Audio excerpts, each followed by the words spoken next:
Hello, students. In the first part of the lesson, we have seen that Peter Crouch shot a man and he came to Mrs. Addis's cottage to take shelter. Let us move towards the second part of the lesson. See page number 46. Peter Crouch said, "You might do it for Tom's sake." Mrs. Addis replied, "You have not been an over good friend to Tom. You are not that much good friend of Tom. But, ma'am, Tom has been a very good friend to me. He would want you to stand by me, to support me tonight." Mrs. Addis agreed to give Peter Crouch rest in her cottage just because Tom, her son, always thought of his friend's well being. She said, "Tom always thought better of you than you deserve. Maybe you can stay till Tom comes home tonight. Then we can hear what he says about it." Peter Crouch said, "Tom's duty, his work will be over within an hour, and the coast will be clear by then, and I can get away out of the country. I shall leave this country soon after." Mrs. Addis asked him curiously, "But Peter Crouch, where will you go?" Peter answered, "He still don't know. There is time to think of that. I shall think over this, Mrs. Addis." Mrs. Addis then opened the door at the back of the cottage. There was a small shed attached to the kitchen. Mrs. Addis told Peter Crouch very dryly, "That means, not interestingly, that he be here and think of your place to go." Peter Crouch was relaxed getting the place to stay. He expressed his gratitude in his words. "You are a good woman, Mrs. Addis.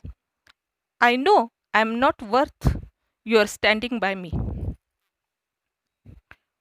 But maybe I would have been different if I had a mother like Tom's. I know that I do not deserve your warm protection and I did wrong, but still you are giving me shelter thinking of my safety, my security." He said, "Mrs. Addis, you are great. I too would have been different, like your son, if I had a mother like you in my life." Mrs. Addis heard of this, but she did not speak. She just shut the door from outside, and Peter Crouch was in darkness in the shed. There were cracks to the wall of the shed. He got a small ray of light that came through one of the cracks. By this light, he could see her moving to and fro, preparing Tom's supper. This means, through this light, he can see Mrs. Addis moving in the kitchen and preparing Tom's supper. In another hour, Tom would be home from Ironlatch Farm, where he worked every day. Peter Crouch trusted Tom to help him, for they had been friends when they went together to the national school at Lamberhurst, and since then the friendship had not been broken by their very different characters and careers. Peter Crouch huddled down upon the sacks that filled one corner of the shed. Huddle down means shrink oneself. A delicious smell of cooking began to come through from the kitchen, and he hoped Mrs. Addis would not deny him a share of the supper when Tom came home, for he was very hungry and had a long way to go. Peter Crouch was very hungry, and he was thinking when Tom would return, Mrs. Addis must give him supper, and at the same time, she must give him supper too while serving her own son Tom. He was tired also. He had fallen into a kind of helpless doze when he was roused by the sound of footsteps on the road. Now see page number 47. For a moment, his poor heart nearly choked him with its beating. That means, when he heard the sound, he is about to cry. They were the keepers. They had guessed where he was, with Mrs. Addis, his old friend's mother. He had been a fool to come to the cottage. Nearly losing his self control, he shrank into the corner, shivering, half sobbing. But the footsteps went by. The next minute, Mrs. Addis stuck her head into the shade. Mrs. Addis said very softly, "That was the keepers, and I saw them go by. They had lanterns. Maybe it would be better if you slip out now," and went towards Cansiron. Cansiron is a name of a town where there is a railway station. You would miss them.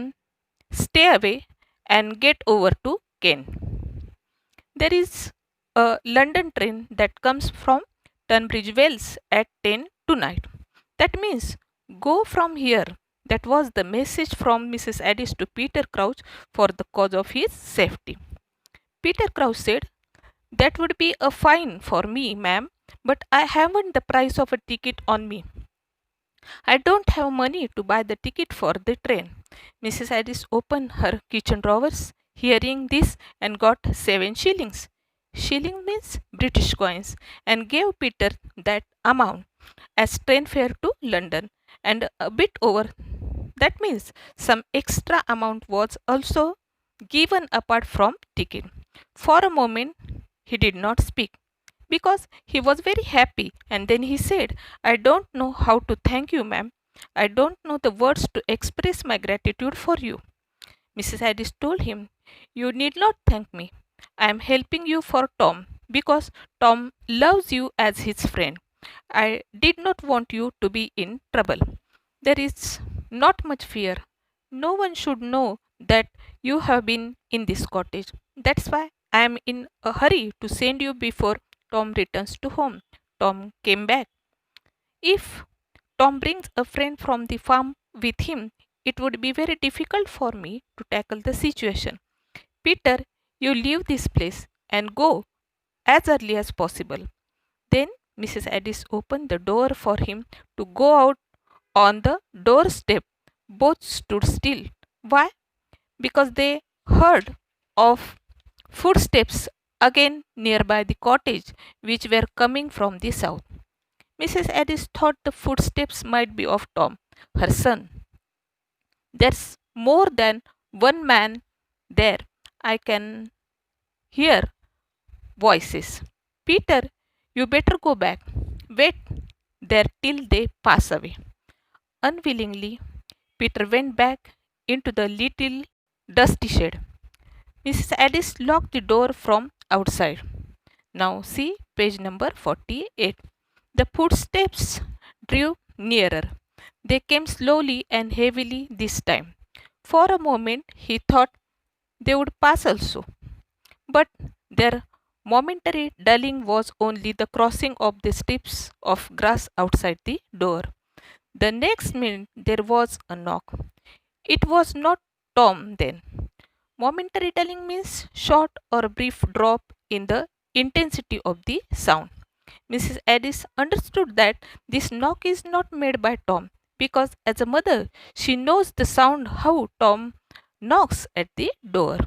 Now, see what happened to Peter Crouch hearing the knock at the door. Trembling with anxiety and curiosity, Peter Crouch put his eye to one of the numerous cracks in the door and looked through into the kitchen. We see again Peter Crouch was fearful. He was trembling with anxiety and curiosity. What would have been to him? He fixed his eyes to one of the cracks in the door, and he saw Mrs. Addis go to the cottage door. But before she could open it, a man came in quickly and shut it behind him. Crouch recognized that man. He was Vidler, one of the keepers of Scotney Castle. He felt very nervous.